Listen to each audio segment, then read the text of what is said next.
Lieutenant Commander Data has the curiosity of humans.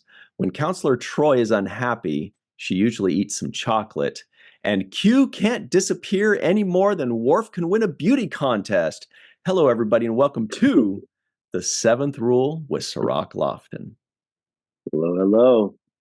My name is Ryan T. Husk, and today we are doing a review of Star Trek The Next Generation, Season 3, Episode 13, Deja Q, written by Richard Dennis, directed by Cirroc's good buddy Les Landau. This was February 3rd, 1990. Where were you? How you doing today, Cirroc? Very good. Very good. So, this was You said what day was it? February what? February 3rd, 1990. I wonder what we were doing February 3rd, 1990. I know exactly what I was doing. No, I have no idea. Yeah.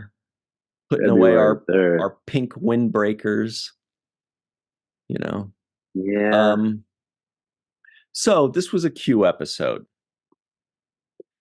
This was a very, very Q episode. In fact,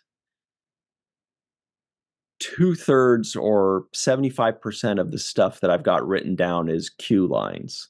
Q says this, Q does that, Q's funny here, Q does this.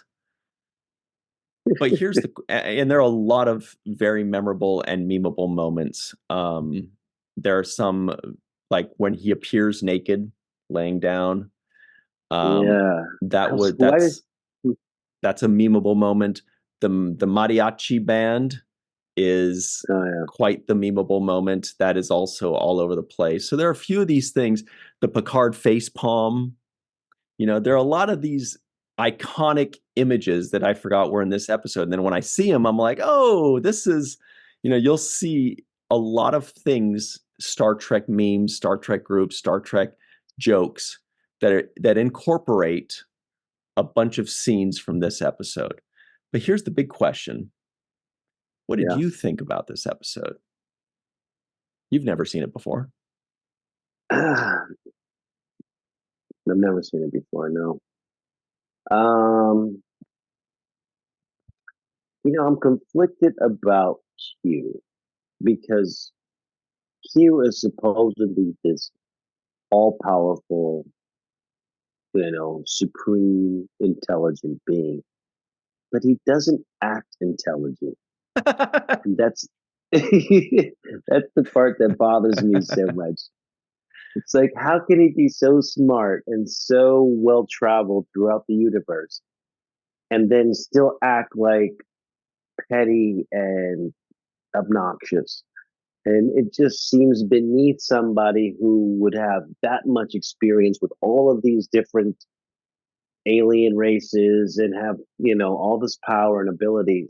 Why waste your time on certain petty things? Why put so much energy and thought into the ridiculous?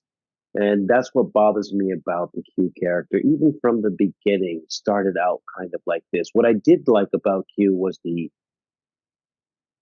putting humanity on trial aspect, which did resurface a little bit in this episode where he starts to examine how humans behave, even to their own fault of allowing him to exist and trying to save his life. And I like that reflection on humanity aspect of him. And that's the part of him that to me is intelligent. He's holding a mirror up to humankind and saying, these are your flaws and these are your strengths. It is the way in which it's delivered to me that is too comical for supreme intelligence, supposedly. Now, that's an interesting point that he has seemingly evolved or de-evolved since the first episode, right? The first episode, he was magnanimous and theatrical and dark and foreboding, right? And now he's like, giggle town. Oh, look at me. This outfit, I don't like the color. Yeah. So I wonder how that evolution happened. If it happened if that was kind of always the plan, or if, as happens a lot of times, the writing evolved because of the actor. They saw that the actor was also funny, and he could deliver things in a silly and almost Shakespearean way. You know, he's clearly classically trained, and so they're like, "Huh, he's really funny." And so they went in the direction of humor, but then that works great with the actor, but it is in conflict with the character we were initially introduced to. Yeah, to a large degree, because there was a bit of a playfulness when we were first introduced to him.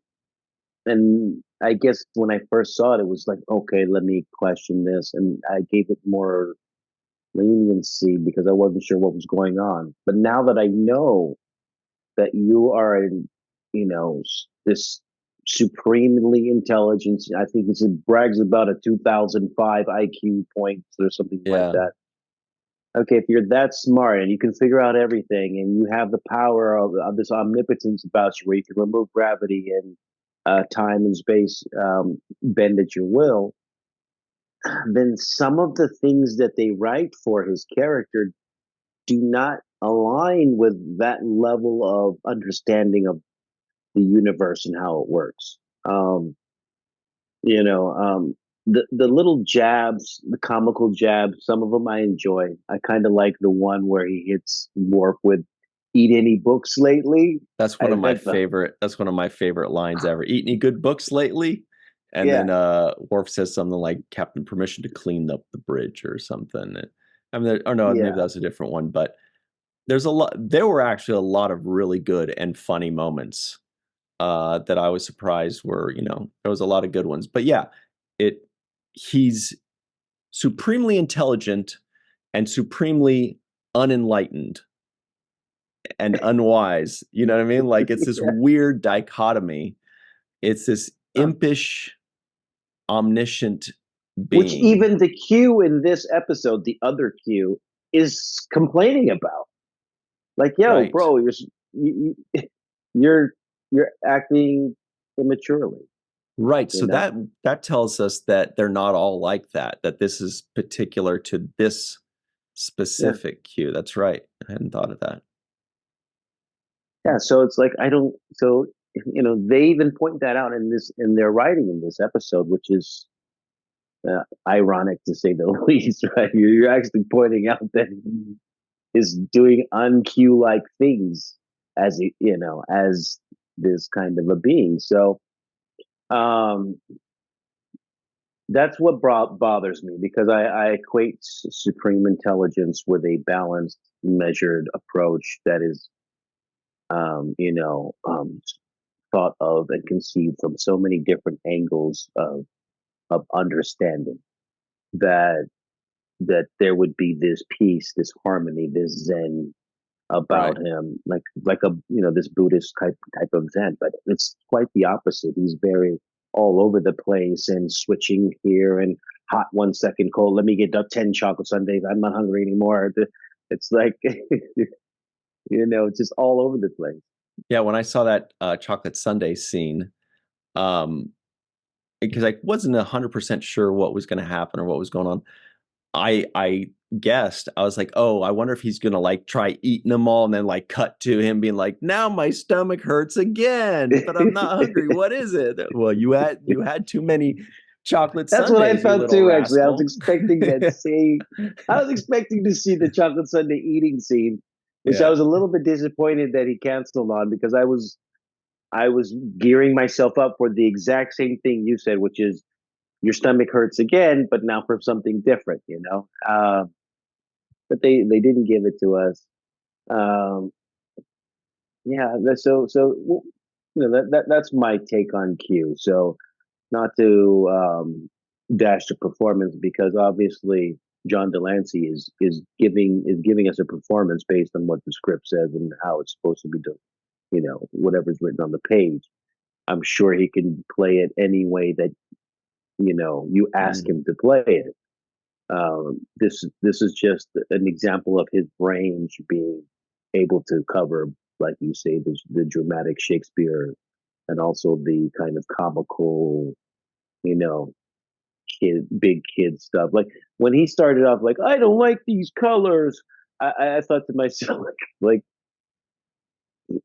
he makes Wesley looks like like a full on adult, you know, like Oh wow, that's right. There was no Wes today, and no non-appearance mentioned for him that I caught. And yeah, Troy had like one line, but that would have been funny if Wes was there. Now, I thought Riker had a couple. Jonathan Frakes has absolutely mastered the no line look. You know, last episode he did it. I think it was last episode when he's looking at Picard.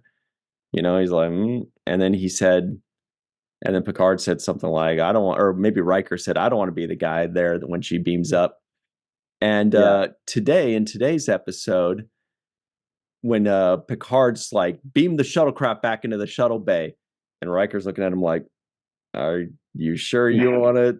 I'm not saying. I'm just yeah, saying. Like, yeah. and then of course Picard said, "It's a perfectly good shuttlecraft," which is funny. It's But a then he great also line. had a funny look when they both get cigars in their mouths. Picard's like, you know, but Riker's like, oh, you know, he's kind of funny about, I mean, just that whole thing. Or obviously when the ladies show up, you know. So Jonathan Frakes has mastered the everyman, like we know what he's thinking. We identify with what he's thinking. His facial reactions Yeah. reflect what we're thinking as viewers in a lot of ways. Crack Or me they up. could be lines themselves, like when he does look over at Picard and like, you want to bring this guy back? Like we just solved our problem, you know. He took it on himself. He wants to Right. leave, you know. And he's got that twinkle in his eye and that smirk. He's Yeah, just like, oh, I yeah. mean, Very good facial reactions. I enjoy Jonathan Frakes in these kinds of moments where he gets to play um, a little bit pissed off, a little bit irritated. There's a thing about him, a playfulness that I like. It's a serious playfulness. yeah, there are a few of those. You just mentioned a couple. Now, I first want to start off by going to the beginning here. Those aliens with their mouths. That was interesting. And Oh, bro, yeah, yeah, they yeah. forgot what they're called. Everybody in the live chat or in the comments below, remind us what those aliens were called. The place was Brielle 4, so maybe they're the Briellans or the Brielli or something like that. But when then that noise hit on the bridge, right? And Yeah. that screeching noise, and I'm like, that worked. I was extremely annoyed by that noise. I've never usually when they on a TV show or a movie when they're like, Yeah. cover your ears. It's to us, it doesn't really, you're just like, whatever. I guess it's annoying. But this time it was legitimately annoying to me. I was like, you guys gotta do something about this. Well, it's funny because I too was annoyed by that noise, but the first thing that I saw when we reached Brielle 4 were these aliens, you know, that they were talking about this moon that was going to strike the planet imminently, so they needed the Enterprise help. But I I thought to myself, oh, real aliens again, because the last two episodes we Right. had we had aliens that were basically humans with like a streak of gray across, or the other ones before that weren't even, you could even see anything that made them alien. Yeah.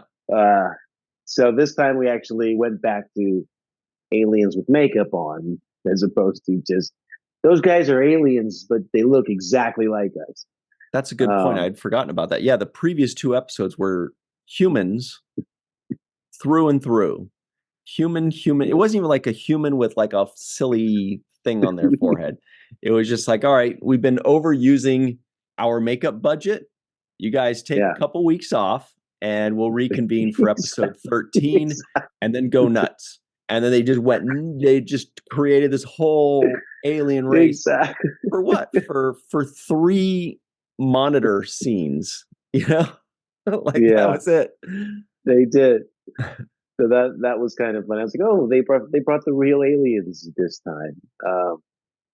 Shout out to makeup department. Hmm. Um, those were some unusual looking aliens. And actually, one thing that I noticed too is they differentiated a lot of the kind of small differences between the male and the female in that particular in that shot. Like what? There were there were differences in the facial structure. Now maybe that's because of their faces just being different, and it made them apply the prosthetics on a different way. But Yeah, it I seemed like thought the lady's mouth was more yes, smaller yes, and more yes, circular, whereas the dude's was a little bit wider and more oval yes, shaped. and he also had more of wrinkled ridges in his face, where hers was more smoothed out. And I was like, she's got better skin. She uses good skincare products, Yeah, so it makes sense to me. yeah.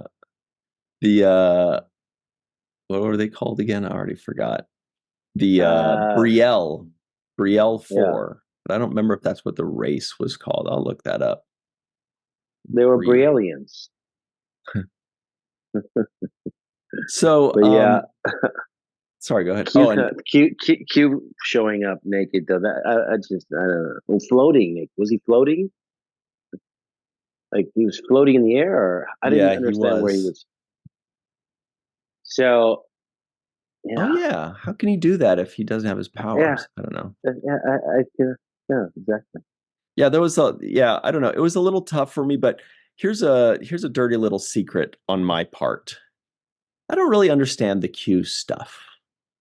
Like I get it. I understand what's going on, but I guess I don't really understand 100% how I feel about it. I remember on my first watch, when I was a kid and I watched it, I I think I liked Q, but I wanted to like him because it was like he's omnipotent. He's all powerful, all seeing, which I basically just repeated what I just said, but in different words. Uh, and so you think, wow, that's really cool. What an amazing being, whatever. But then, yeah, sometimes I'd be like, oh, this guy's kind of annoying. But then the writers are like, but that's the point. He's supposed to be annoying. Like, yeah, I guess. But, like, it's and I love the actor. I thought John Delancey did an amazing job, and I love the the frenemies kind of thing, mostly enemies with Picard and Q. Yeah. Very combative, and like how Q plays with Picard, like a cat plays with a mouse. So I mostly like it, but I am a little conflicted. So I see where you're coming from on this, where you're just kind of like, what's grating here? What's bothering me about this? And for you, it So seems yeah, exactly. So it's like what is the lesson? Usually you get the lesson. There's two warring tribes, and this guy is oppressing the other, and we have to see that it's not good to oppress people. the Makes sense lesson to was for me. Q. He Yeah, learned the lesson, and Data which is kind of did. which is a remedial lesson though, like a lesson you would teach to a 3-year-old. Like, be nice. Like that's the lesson. Like be nice. Like how long does that take a kid when you're teaching a 4-year-old? Be nice. It's like so it's like not even that difficult. Or share your toys. I mean, just like like that's a selfless act, right? Like sharing something like a birthday cake, or your Mhm. bicycle, or your He-Man, or your Legos.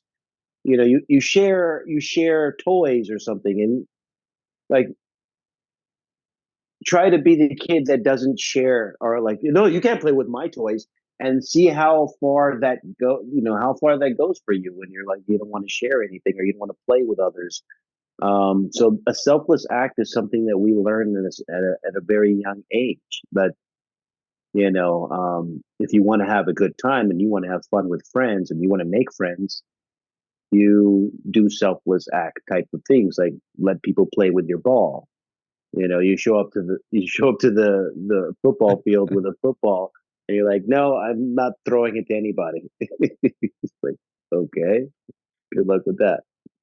Yeah, I think that just kind of gave me a little miniature epiphany here, is that Q doesn't have manners or etiquette or consideration or compassion or empathy or bravery or anything, because he's never had to. He's never faced a bully. He's never overcome fear. He's never not gotten what he wanted. He's never been a 4-year-old saying, I want this thing, and mom saying no. How would we be if we got everything we ever wanted? We could do everything we ever wanted to do, and we just spent our days just playing with everything. It's like you're just a child forever. You could just play with this race, and then you destroy it, and you go, okay, whatever. What's next? You never had to deal with loss. So he never learned any lessons in his entire existence. So yeah, this was his first lesson. All the other times he's trying to teach lessons and failing at it, but he thinks he's so wise and, see, I taught you a lesson, Picard. And they're like, just get out of here. God. But this time he actually learned something. He's like, things suck when they suck for people. And then he got his powers back, and so now he's not going to care again. He was already going back to torturing, and the only reason he let those calamari people go, or the calamarains count to 3 people. Yeah, I thought of the same thing. Yeah, I know you did. Yeah, the only reason he let him go was just because that other Q, I was calling him Q2. He showed up and was like, so he didn't learn anything. He almost did. He learned something, then he got let out. It's like you do something bad, your parents say, okay, you're grounded, and you go, oh man, this sucks. And they're like, okay, you're not grounded anymore. Oh, cool. You're not gonna learn that lesson very long. Yeah, it's just the playfulness. There was a moment though, and I guess we'll get to it on the other side of the break, that I did kind of like about Q, and that'll be my little cliffhanger. I like Q too. Sweet. Sweetie. So all right. I guess that's our very good. That's our cliffhanger for the day. Sirach will tell you what he likes about you. I mean, about Q. Right. On the other side of the break.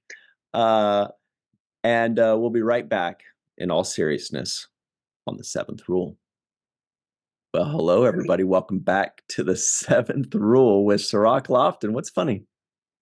I'll tell you in a second. Whatever made Data laugh is making me laugh.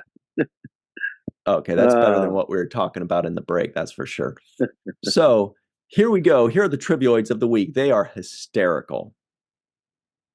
The Enterprise has moved into orbit around Brielle 4. The Enterprise is trying to coax an the Enterprise trying to coax an asteroid would be like an ant pushing a tricycle. Red alert, Q shows up on the bridge, but his clothes don't. Q could have been a Markovian sea lizard or a Belzoidian flea. Those are 2 of those fun Trekian names. Captain Picard is the closest thing Q has to a friend. Q wants Picard's compassion.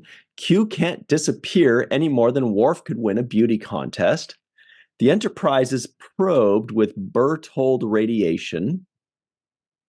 Data has the curiosity of humans. When Counselor Troy's unhappy, she usually eats something chocolate. Q orders 10 chocolate sundaes. Guinan stabs Q in the hand. That was violent. The Calamarain count to 3 have a grievance with Q. Data's osmotic pressure is rising. Q misplaced the entire deltoid asteroid belt. Is it deltoid? It must have been something other than deltoid. But which Q? I think that's an autocorrect. And the Enterprise bridge finally has some rockin' tunes playing. Okay, Sirach, I'll be honest. When that mariachi band was coming on, and we're like, haha, funny, silly, cute, zany, right? Yeah. But then when it was in the background, I was really just kind of enjoying, like it filled up the ambiance. And then when it ended, I actually found myself sad. I was like, no, I liked it. It wasn't just a joke. I was kind of it just kind of put the scene in a nice mood. And I was really enjoying the song, and it was and then when it ended, I actually realized that I was sad that it was over. So that was a weird twist for me. Yeah. It was good to see a mariachi band actually. A little Latin culture in the mix. Throw that in. That part wasn't so bad for me because I actually believe that Q was celebratory and excited, and I guess that was his way of celebrating. So um, it was believable for me that moment, you know. And so I was going to say what I liked about Q, Oh, which what I thought, yeah, what I thought was his best line and his most redeeming words that he said so far. That gives him more hope for me than just the selfless act of when he left. I did like that act as well when he got in the shuttlecraft and kind of had that conversation with Picard about, you know, leaving. That was a great act. But what really was the best to me is when he has a conversation with Data and he tells Data, believe me, you're missing nothing. Now he started to pump Data up and give him like words of encouragement or confidence. And I love that aspect of him because that's a sign of an intelligent being. Then he says, but if it means anything to you, you're a better human than I. yeah. Best line, showed the most um, heart for me, if you want to call Q having a heart. That to me was a sign of what an intelligent being would say and do. Try to lift up somebody else's spirits and make them feel better about themselves. Yeah, and didn't he say something to the effect of, calling him the anomaly and saying, you are the king that would be man, right? Like the line, a man that would be king. And he said the king that would be a man, because that was interesting, because he's saying, like, you are a supreme being that strives to be these lowly people with these lowly feelings. Feelings are debilitating. There's fear. You get attached to people, which makes command decisions difficult. I mean, from his point of view, he's like, why do you want this stuff? This stuff is crippling, you know? Yeah. I mean, laughter's pretty good. I'll have some of that laughter stuff. And Data's laugh was exquisite. That felt really nice. It did. But yeah, there were a couple good lines in there, and then there was Q giving him that line that you mentioned, and there was a little self-realization there where he's like, yeah, I'm kind of a shitty guy, but you, Data, you're pretty good, and he saved him. That was pretty good. Data did. Yes. Data also had one of the best lines in this episode. And this is just a credit to the writer, but his line was, you have achieved in disgrace what I aspire to be. Mm-hmm. And I just thought, achieve in disgrace, the way that's worded, to achieve something in disgrace, what I aspire to be. I thought that there was a great irony in that. I think it was perceiving of the word irony, as a matter of fact. How ironic, but it was great. Right. It's like the line, one man's ceiling is another man's floor. It's all about perspective. And, Data puts it in perspective of, like, this thing that you think is so terrible and such a punishment. Yes. I look to, I strive to, and I hope to be. And so they're those two are such opposites in that regard. One strives to be human, the other one thinks humans are the lowest things in the world. So yeah, great line. And it's good that Data says these things because he has no shame. He's not ashamed of himself. He's not embarrassed to say it. He's just stating Hmm. it matter of factly, like, that's interesting. The thing that I'm Hmm. trying to be, you think is terrible and a punishment. He doesn't realize that if he were human, he'd be embarrassed to say something like that. That's kind of like, you know, putting yourself down. Yeah, good line. Yeah, very good line. And also, I want to give a shout out to Whoopi Goldberg in this episode. She came in at 10 forward, and I enjoyed her interactions with Q because she's like, you're not fooling me. I already know who you are. You can pretend or whatever's going on here. I just don't trust it. Actually, she knew that he had gotten kicked out of the continuum, so she's got her sources too, right? Yeah, Somebody hit her up and said, "Girl, good you'd point. never believe what happened." So she got the call somewhere in her friends and family circle, And so when she comes in with that fire in her eyes. I really felt the fire in her eyes, and I enjoyed that whole stab him in the hand seems human to me line that she kind of casually throws away, but it was delivered perfectly. Seems human to me, and Mhm. the way she did it was just a nice throwaway, nice walk and talk. And I just love that interplay was good to me because you could tell they have that history. Also, her hat and her outfit, the red with the red trim. Um, I think they mentioned narrowing down her hat and giving it a different shape so you can see more of her face and it not be blocking other actors as well. So you could see that kind of more streamlined teardrop Totally. hat that she had was Hmm. very beautiful and well. It just looked great on her. There were actually a lot of throwaway lines on that subject. First of all, that stab was nuts, and I was surprised none of them called the doctor. I mean, like somebody gets their hand stabbed, you could still call a doctor, but they're like, "Nah, we'll call a doctor if you have a sore back, but we won't call a doctor if Yeah. you're impaled." But a few of those lines by Q, also throwaway lines, was when he says, "This is getting on my nerves now that I have them." That's a funny little. Yes.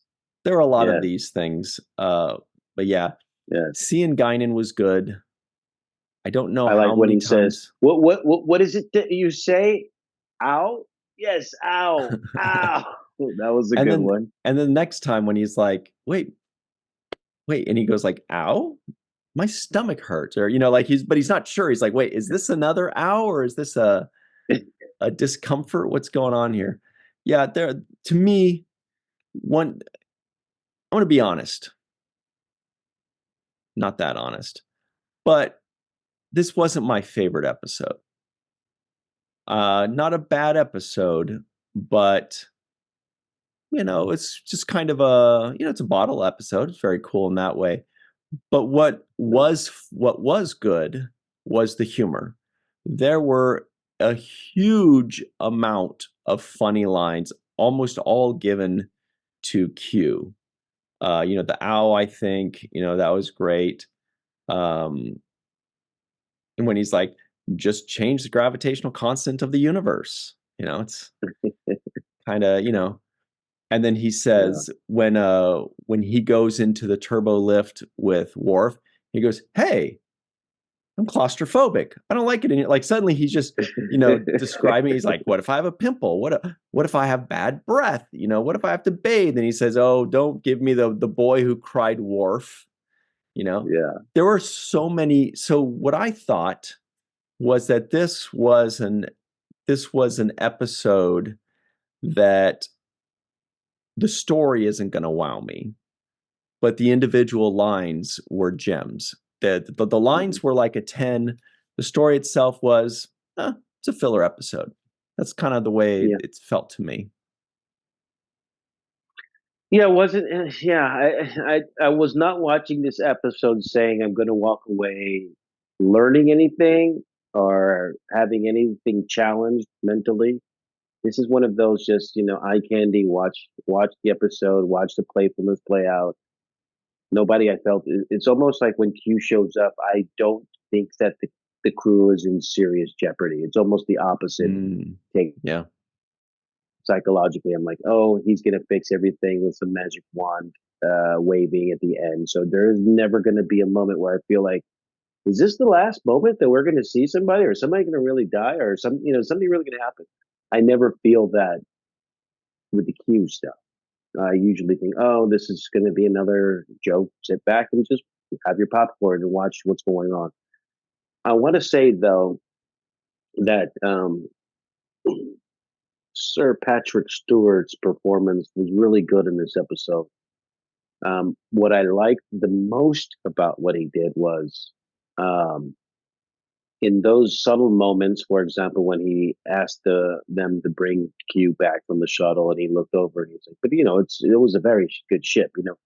The way he plays those moments are great to me. It's not over the top, but it's enough to make you believe him. I Mm. thought he was believable. The other moment that I liked that he played was actually more of a nonverbal thing that he did. In the scene where Q is in his quarters and he's going on and he's this is where after he gets his life saved, he goes on to Picard and he says, if I died, no one would have missed me. And Picard is just like, Yes, I've put that in my notes. I loved it. He's going through this whole realization yeah, of what have I done? And yes, Picard didn't say a word. He just goes, just yes. sips his That Earl was Grey. it I'm was like, oh perfect. boy. It was perfect. Yeah, Great, so great good. acting by him. No words. But when he Yeah. says, "I'm a coward," Picard's like, and then he says, "I'm miserable," and he's like, and there's no argument from Picard. Yeah. Like he's got no argument. He's got no rebuttal. And usually Picard's like, "No, that's not true. You're not a coward. You still, Yeah. you're a very Yeah. uh, It is integral what part we of the." do with these opportunities. Like he has some kind of yes, lecture, yes, but yes, that was well written. The writer yes, thinks Picard doesn't say anything. Picard just goes like, yeah, I'm just gonna yeah. sip and let you Coward. sit in it. No, I don't. I can't disagree. No Yeah. objection here. You can't say nothing nice. Sip your tea. No, no one would have missed me. Like, I guess you're right. No one would have missed you. Yeah. So Yeah. yeah, that was great performance on Picard's. Also, when he kind of shuts him down in the medical bay with Dr. Crusher there, and Data's going through the whole reprogramming his brain because he took a big electrical charge after saving Q's life, and Q's going on and on about himself. And I love Picard's line there as well. Speaking of good lines, when he says, "Q, you exceed your own standards of self preoccupation." That was like, That's really good. that's a That's chef's really kiss good. line. Yeah. Yes. The dialogue was great. I think that for me, that was by far the highlight of this episode was the dialogue. The lines, the quotes. There are like 40 Yeah. quotes I put in my notes. And they're all great. Yeah. Yeah. Even Also, what did you yeah. think about Q2? Like when the second Q shows up, I always have I'm such a gatekeeper. I'm like, as soon as the new Q, I'm like, you're not Q. I'm not gonna like you no matter what you do. It's kind of like Yeah, I was the same way. I was like, I thought you'd be taller. Like yeah, I was you're just not Q. You're a surfer. You're dumb. But within like 30 seconds, he'd won me over because he had a different delivery. So he wasn't trying to do a John Delancey impression. He was being his own flavor of big and theatrical and dramatic and goofy, yeah. And I actually really liked it. And I was like, wow, kind of a bummer that he only gets one scene ever in all of Star Trek. But I could tell right away. I'm like, I could see how he got he got the job based on the audition was because he showed up and he nailed it. It was very good. Thought it was great. Yeah. What I did like about him is that in order to play this character, you have to have this belief that I have the power to do anything. and Delancey plays that well. He gives you the impression that he has the power to snap his finger. When he you that don't piss me off because I'll snap my fingers and do something crazy. And this guy also played that ability, even though he's not well, steep in the character because it's a new one-off kind of guest star role for him. He was still able to capture the spirit of that uh, omnipotent kind of power that he has. I think when he casually throws a line that says, "Yeah, the Calamarian, the Calamarain, they tried to do that, and I stopped them, of course, and I stopped their weapons." The way he threw those lines out there made you feel like he was comfortable with these abilities that he had. So I thought that was also well done. Mm-hmm. So I'm looking this fellow up, and my goodness, does he have the extensive resume? Holy Miss Molly. This guy, his name is Corbin Bernsen, and he's got 260 acting credits on IMDb. Well, he was on Murphy's Law, right? I don't know. Well, LA Law. He was on one like a law Murphy show. Brown. Murphy Brown. That's what I mean. Murphy Brown. Yeah. But man alive, 260 credits, plus 6 more upcoming, and he's still working to this day. Yeah. Right now in 2024, he is still working. So, yeah, okay, he's so a famous actor. So he's not like some secret great actor that we just found. He's pretty good. Very, very good at what he does. Big ups to him. This is probably the beginning of his career or somewhere in the beginning part, but he was on Murphy Brown for years opposite the lead. Hey, he's got 27 episodes on Ryan's Hope. Ryan's Hope sounds like a great show. He started off in a show called, or a movie called, Clam Bake. His first credit is in a movie called Clam Bake. He played Boy at Playground, but then just tons and tons and tons. The Nanny. I saw In the Heat of the Night. A bunch of things I recognized. Yeah. Anyway, Seinfeld I saw. Yeah. Good stuff. Okay. So Baywatch. Ooh. The West Wing. All right. Oh yeah. Yeah. So we only have a few minutes left. So about this episode, I just want to point out that Q said a nice line. He said, "My life has been a dismal failure. Perhaps my death will have a little dignity." So these are kind of more lines that show us that Q did learn a lesson, that he did feel maybe not necessarily remorse. Maybe that's too strong for him, but he definitely felt humanity. He was feeling sorry for himself. He felt like a failure. He felt like giving up. He was definitely feeling human emotions like someone like Q would. He's kind of got I don't want to say a bad attitude, but he's not really a great person. So if he does get actual human emotions and human difficulties, maybe he might not be like, "No, I'm going to triumph. I'm going to save. I'm going to be," he's just going to kind of feel sorry for himself. He does, theoretically sacrifice himself for the good of the Enterprise crew, which is noble. But even when doing so, he's kind of bummed. I don't know. Yeah. He learned a lesson, I guess you could say. It's funny because when he had like one day as a human, was it even a full day? He had a dream, so he went to sleep. So I guess so for he one went to sleep. He's like, "I lost consciousness. It was terrible. What happened?" Yeah, that was funny. And Picard's like, "You fell asleep. You fell asleep." Yeah, I love it. That was great stuff.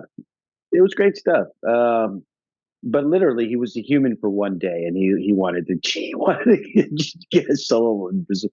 The other thing that was kind of a little bit like, just the nerd inside of me, since it's been awakened after now reviewing hundreds of episodes of Star Trek. I have the nerd that lives inside of me, and that nerd was thinking, how do these aliens that have beef with Q know where to find him and when? Is there like some kind of like air tag on him that's like, hey, look, he's He's got human, an ankle guys. monitor. Yeah, like, like how the hell do they know that he's human and that he's on the ship? That they can find, what did they scan the ship and found somebody not in the log Yeah, of they're their magic personnel light file? beings. They're Yeah, it just felt a little bit like, oh, so like all the universe's aliens are gonna all descend upon him and start like, how do they know where he is? How is he attracting everybody? And so that to me felt like not believable. Those guys are like ex-girlfriends, stage 5 clingers. Actually, I did see somebody today at the gym with an ankle monitor. That was weird. I was like, I thought the point of an ankle or whatever those things are was that you can't leave your house. But I guess going to the gym's okay. I don't know. I just saw him like wandering around. He wasn't even working out. He was just wandering around. It's kind of weird, but trying to confuse the ankle monitor. Where's he yeah, going? yeah. What's going on? I can't get a good reading on him. But look, it's the home run of the episode today, everybody. We've got this big moment at the end of the show every week called the home run of the episode. What do you think, Sirach? Who gets the home run of today's episode? Uh, mm, you know,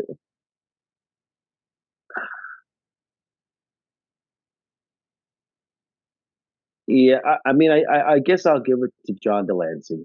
I'll give it to him. He carried the episode. Um, it is not my favorite episode, but Mm. he was able to carry it. He was in the majority of the scenes. There were moments there that I liked from other people. I particularly liked Jordy and his techno babble. I thought was excellent. So good. This was an episode with a ton of it. I definitely put that in my Yeah, notes as well. I was like, see, this guy, it's like every yeah, line he had was techno babble. Poor yeah. guy. It was like straight techno. He had like loads of techno babble in this. But with respect to Delancey, he gave us a performance based on what the script would require. He does make me feel a certain type of way. Like I said, I really appreciate actors who can make you either hate them or be irritated by them because that's what they're trying to do. And so, in his case, mission accomplished. Oh, yeah. Yeah, I agree. It's John Delancey. I think that the dialogue was great. So that's on the writer that did that, Richard Dennis, I think it was. But John Delancey is very funny. He's very theatrical. He's very good at making, things even funnier. Data gets a few points for making us feel something for him. We definitely felt sorry for him, even though he's just staring blankly. But the fact that he's staring blankly kind of makes us feel bad for him even more, you know? Yeah. But that's the home run of the day for me, John Delancey as well. Here comes some home run hitters. Leading off, Homer Frizzell. Also, Dr. Anne-Marie Siegel, Eve England out in Wales, Yvette Blackman, Tom T.J. Jackson Bay out in Missouri, Titus Moeller, Dr. Mohammed Noor, Tierney C. Diekman, Anil O. Palat, Joe Balsarati, Mike Goo, Dr. Stephanie Baker, Carrie Schwent, Faith Howell, Edward Foltz, My Live from Tokyo, The Matt Boardman, Chris McGee, Justin Weir, Jake Barrett, Henry Unger, Allison Leach Hyde, Julie Manisfee, Marsha Classic Schreier, Greg K. Wickstrom, Jed Thompson, Dr. Susan B. Gruner, Glenn Iverson, Dave Gregory, Tim Baum, aka Grandpa One, and of course, Jason Oken. All right, everybody, stick around. It's time for the free for all. It's going to be nuts. Everybody's going to be dressed as mariachis, and we're going to have a party. We'll be right back on the Seventh Rule. Hello, everybody. Welcome back to the Seventh Rule. It's time for the free for all with Sirach Lofton. And Melissa Longo's here. Hi. Didn't we see you here before, Jason? It's Deja Q. Absolutely. Got a cool background. We've got Carrie Schwent. Did she just get back from the cruise, or is she still there? It's tough to tell. Faith Howell is hanging out on the Enterprise D bridge. Mai is live in Tokyo with bad words behind her. Jed Thompson has Data and Q behind him. Matt has just Data behind him, the Matt Boardman. We have the Dark Lord, Chris McGee is here. Looks like a Red Alert shirt. Yeah. And Allison Leach Hyde has her cool Captain Shaw shirt. All right.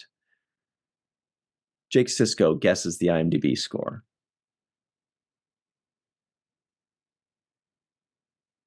6, 7. Okay, that's it. 6, 7. All right, interesting. Anybody else have any guesses that doesn't already know? I'm going to go Sean Bradley and say 7-2. Oh, I was going to say 7-2. I was going to say 8-2. I'll say 7-2. 7.5. No, I think it's higher than that. It's probably around 8, 7, 9, 8. I'd like it to be a 9 or a 10, but all right. The actual answer is Sean Bradley was 7.6. Dikembe Mutombo was 7.2. Shoot, I failed. But I still like it. Wow. 8.5. I did not expect that. Wow. Wow. 8.5. Okay. So who's close on that one? That was off. Jason, I think. Too, so. Samsonite. He said 8 something. Somebody went higher than me. Oh, Chris went 8.2. Very nice. All right. Did we get any non-appearance mentions? I didn't catch any. Riker without a beard? First season Riker. Yeah. That's funny. Hey, that qualifies. no, but he's still there. The actor is still there. His facial response with that was great too. He was looking like, "How dare you!" All right, Melissa Longo, get us started off on the right track, please, by telling us what you thought of this episode and why it merits an 8.5.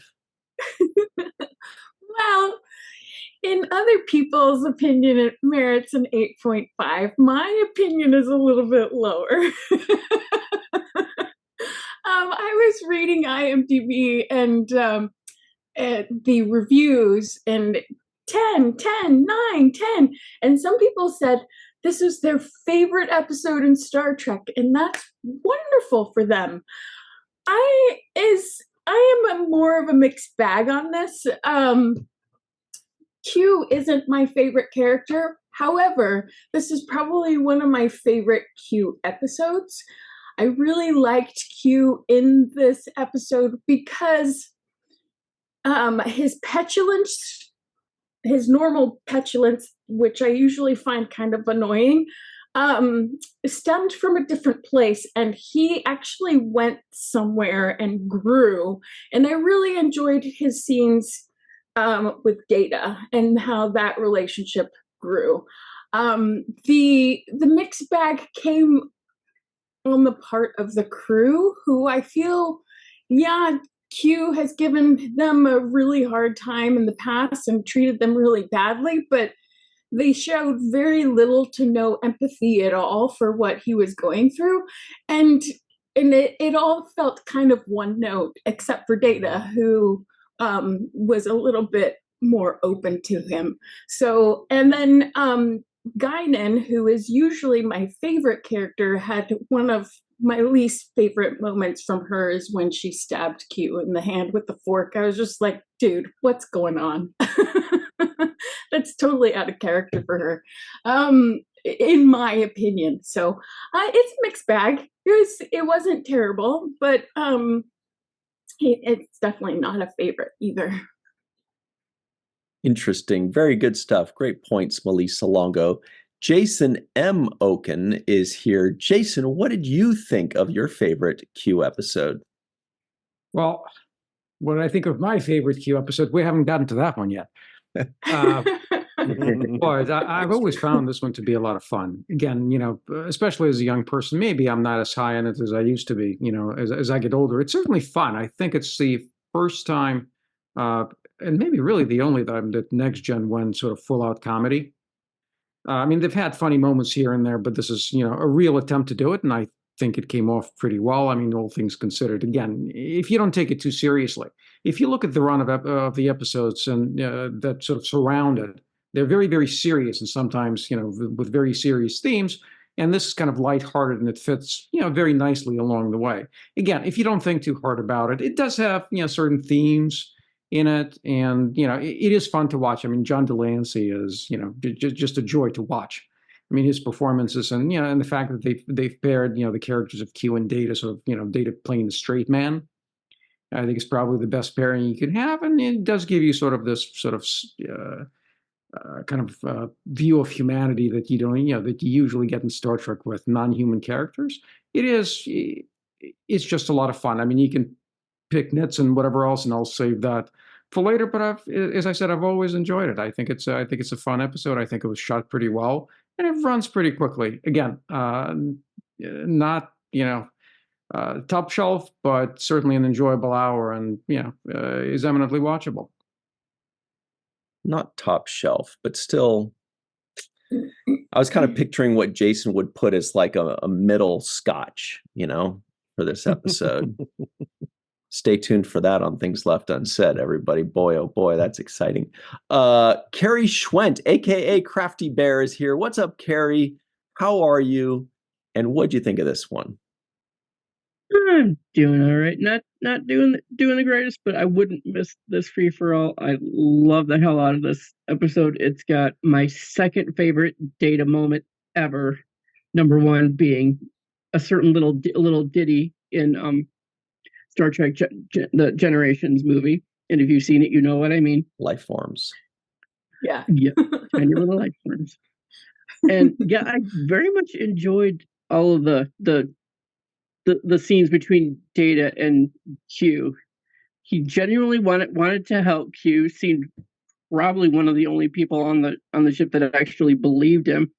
And I'm actually going to defend Guinan very briefly on the stabbing thing. She's got a history with Q, so her doing that is very believable. And of course, Worf has just the single best line in the episode when he says, "Die." Just yeah. And apparently, I haven't watched it a second time this time around, but apparently in the end mariachi scene, John Delancey was being so over the top, nobody could keep a straight face. So they finally had to do one take that was like really wide. And if you look closely, you can see Michael Dorn drop his head because he's trying to hold in the laughter. I very much love that. And the scene with Q's bare booty. Apparently, Les Lendo tried very hard to film that without having John Delancey to take off all of his clothes, but it just wasn't working. And apparently, John Delancey said something along the lines of, "If nudity offends you, leave," and then he just stripped, and they were able to finally do the scene. Yeah, I very much enjoy this episode. Q, as we all know, is my number one favorite because he is very, very funny. At least I find him very funny. But I decided for my limerick that it was going to be a Q focused limerick. He's in that brig. He's got nothing to do but just talk to himself, and maybe create some self-pity poetry. I've been kicked out, dismissed, cast aside, my place in the continuum denied. But nobody believes me. They all think I'm sleazy. It seems like all I have left is my pride. Q takes a bow. Very nice. Thank you very much. Carrie Schwent, aka Crafty Bear. Faith Howell is here. What's up, Faith? What did you think of this particular episode? So, watching it with a fine-tooth comb like I do for you guys, I definitely had some nitpicks, and number one being that I feel like we talk so much in the Federation about honoring all life, and yet as soon as Q was less powerful than he usually is, we all want to, drop kick him to the curb and let these guys tear him apart. But that aside, I really enjoyed this episode. There are so many fun moments, and it's hard to even stick to the nitpicks when, you've got John Delancey's butt and you've got Data laughing. And, there's just so many fun things to love about this episode. So I'm gonna leave it to you guys to pick on all of them. You guys know what they are, but I really, really like this episode. Mixed bags so far today. Seems like a lot of people are loving this one. Good stuff. Mai is live in Tokyo. Will she have a different take? Find out next. What do you think of this one, Mai? The seventh rule. I thought Guinan's line held the key to what this episode is about. Story is about. She says, "How the mighty have fallen," and this comes from the second book of Samuel in the Old Testament. It refers to the fall of David in the eyes of God, and having consolidated the kingdoms of Judah and Israel, something that happened 3,000 years ago, not 1948, as some hateful people would like you to believe, David fell into some seriously bad behavior. And this upset God in more ways than one, and the kingdom was basically caused to fall apart. David lost everything he gained, except in the end, God forgave him and forgave his soul. Now, I see the Q continuum being used here to represent God in that biblical story, and Q himself as an individual representing the man that David was. The twist here, though, is that David did not regain his material wealth and power, only his soul, whereas Q regained both. The similarity, though, is that both achievements were accomplished through learning the value of humility. And I guess that the message is that perhaps to be truly great, one must be aware of what it means to be without greatness. So I guess that kind of speaks poorly of inherited wealth and power. Who knows? Anyway, that's all I got. Great stuff. Thank you very much. Mai, live in Tokyo. Jed Thompson is here. What's up, Jed? It's been a while. How you been, and what do you think of this one? Well, doing all right, thanks. I'm glad to be here. After watching all the new Trek, especially Picard, spoiler alert, season 3, seeing Q in more of a light, I really enjoyed this episode. And I was not a fan of Q for a long, long time, and having to rewatch, not having, but enjoying rewatching this different series, and seeing John Delancey's performances through multiple series. I've really come around on Q, and I really, really enjoyed it. I thought this was a great performance there, and I think that I think that Michael Dorn did an excellent job, as he always does, as sort of the straight man for the first 25-30% of it, and then this guy right here, of course, Brent Spiner and Data, kind of picking up that role, and then of course, as we've all mentioned before here, the sort of shared path to humanity for both of these entities, surrounded by and wrapped in humor. And I think that this episode, if it was an episode written now, I think would be amazing, with a modern take on it. I was thinking that while rewatching it a couple of times, actually. And I really, really enjoyed the fact that it was not Q and Picard again and again. We get that so often. So I really did enjoy the dynamic here. I've got a couple of things for later as well, but the brief moment that Guinan was on, I have to say the dynamic there between Q and Guinan, and just the tension that you could cut with, a knife, fork. But apparently a fork was the only thing around. It was just, Whoopi was on screen for, maybe a minute tops, but, I thought that she really, I thought it was one of her best moments, of course. And then this episode, there was a major GIF or GIF, depending on your opinion there, with Picard, and I just cackled when I saw it. So I thought I'd give that a little shout out. Wow. Great stuff there, Jed. Thank you very much for that. Good seeing you again. All right, Allison Leach Hyde is here in her Captain Shaw shirt. What did you think of this one? It's a fun episode. I really enjoy the rapid fire one-liners the entire time because it just makes it funny and light. And the last couple of episodes have been a little bit more heavier, so getting some light is good. It's another episode where we get to see LeVar spew technobabble beautifully the entire episode, so that always makes me happy. And watching the odd couple play out between Data and Q is highly enjoyable. And yeah, I don't have much more to add because we've all kind of said the same thing. I love sparkly Guinan headdress. I think it's a great color and matches her, so love that.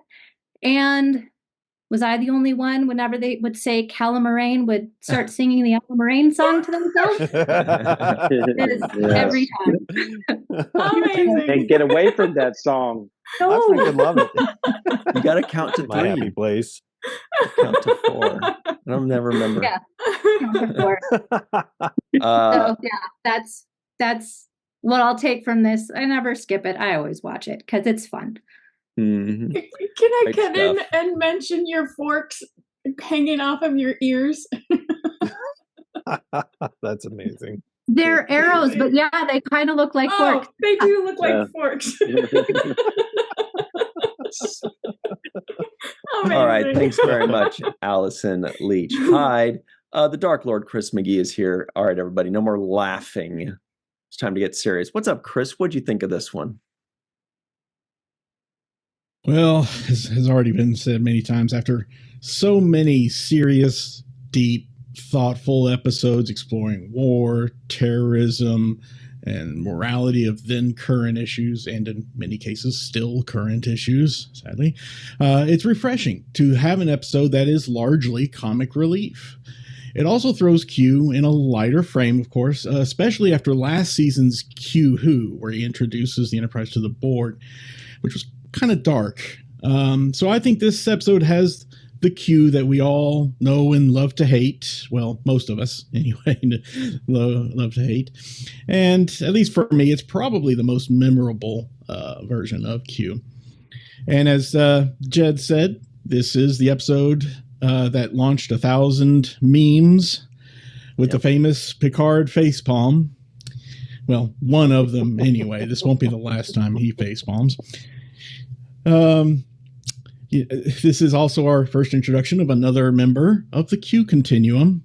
Won't be the last, but I won't say any more about that for right now. And so many memorable quotes, my goodness. But I'll just keep it simple and use the one that I remember the most. Red alert. Everybody just listening in, you missed some bad words by Chris McGee there. So sorry to say. Good stuff. Thanks very much, Chris. The Matt Boardman is here. He's got Data laughing behind him. What did you think of this one? Well, I was probably one of those people on IMDb that gave it a 10. Probably. Maybe. I neither can confirm nor deny these allegations. Okay. No, I love when we can step outside of the normal, very tackling serious issues kind of thing, and still manage to tackle some serious issues or shine a light on humanity. Like, to me, this episode is in the vein of Take Me Out to the Holosuite, The Magnificent Ferengi. The fun episodes that are not necessarily within, they're not furthering a story or anything like that, but they make us laugh. And that is this episode. I mean, there's some, like has been mentioned, there's some great one-liners. I mean, Q is just firing them off left and right. I mean, he had those things in a holster. And Worf, eat any good books lately? That always gets me every time. And but I also like that while Q is going through this, he has his powers taken away. It kind of, if you look at it, it's like he suddenly points out all these things that we as human beings, we kind of complain about. Like, and especially as I'm getting older, I'm like, oh my gosh, that's me. You know, he's like, oh, my back, you know, wait a minute, I have this pain in my stomach. Oh, that's right, I'm hungry. What? And then his description of going to sleep at night, I'm like, oh my gosh, I never thought of it that way. You know, it's just, so it's kind of a fun way to shine things on everyday occurrences that we take for granted. And then, of course, I absolutely love that he sees Data make the sacrifice for him, and it suddenly causes him a moment to pause and really think about humanity. And to me, it kind of highlights why at the beginning of the Next Generation, the Q view humanity as somewhat of a threat, because they see this potential in that humanity has. And then to top it off, the end of the episode, one of my favorite Star Trek moments ever is when Data laughs. And you know, and Data's like, well, Q, I really don't want to be human. He's like, oh no, I would never do something so horrible to you, but just consider this a gift. And Brent plays this so well, and it's one of those moments that if you're ever having a bad day, throw this on, watch Data laugh, and suddenly the world doesn't seem like such a bad place. Ain't that the truth? Thank you very much, the Matt Boardman. All right, Jake's final take. Any final thoughts, Cirroc? Yeah, there were a couple of lines that I really liked. I like when Geordi says to Riker, he's not worth it. Because I was kind of feeling that way myself when I at that point in the episode. It's like, he's not worth it. I love also when Data says, Geordi thinks he's in command here, and he is correct. I love that line. It was super matter of fact and truthful. There was another moment that I want to highlight. It was when Q looks over at Dr. Crusher, and he says something to the effect of, oh, they brought you back after letting you go for season 2. He doesn't say it exactly, but he implies it in what he's saying. And I thought, and her look back was like, you asshole for bringing that up. So I love that exchange between them, because it was kind of a subtle, you know, nod to her not being there for season 2. So it was really good. And she also had another good line when she says he's been a pain in our backside long enough. Nice little, you know, tit for tat there.